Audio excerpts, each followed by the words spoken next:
बोधिसत्व का काम महल के लिए खरीदी जाने वाली सभी वस्तुओं, घोड़े, हाथी, आभूषण आदि का उचित मूल्य तय करना था, और वे हमेशा विक्रेताओं को उनका सही मूल्य दिलाते थे। राजा ब्रह्मदत्त लालची थे।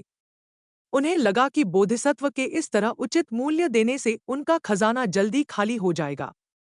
इसलिए उन्होंने बोधिसत्व को हटाकर उनके स्थान पर एक मूर्ख और लालची किसान को मूल्यांकनकर्ता के रूप में नियुक्त कर दिया, जिसे उन्होंने महल के आंगन में घूमते हुए देखा था।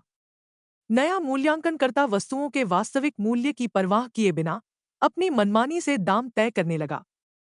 एक बार उत्तर देश से एक घोड़ा व्यापारी 500 घोड़े लेकर बनारस आया। मूर्ख मूल्यांकनकर्ता ने उन 500 घोड़ों का मूल्य केवल एक मुट्ठी या एक माप चावल, एक तांदुल नाली, तय कर दिया। राजा ने इस मूल्य को स्वीकार कर लिया और घोड़ों को अस्तबल में रखने का आदेश दिया।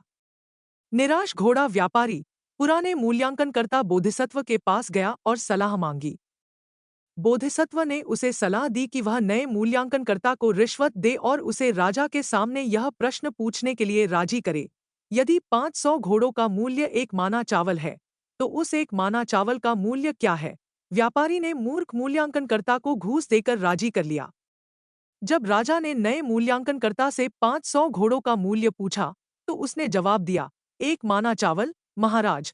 फिर व्यापारी ने बोधिसत्व की सलाह के अनुसार राजा से अनुमति लेकर मूल्यांकनकर्ता से पूछा कि उस एक माना चावल का मूल्य कितना है।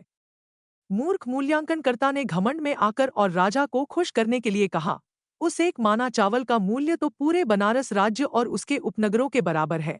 दरबार में मौजूद सभी लोग मूल्यांकनकर्ता की इस मूर्खता पर हंसने लगे। राजा को अपनी गलती और लालच पर शर्म आई।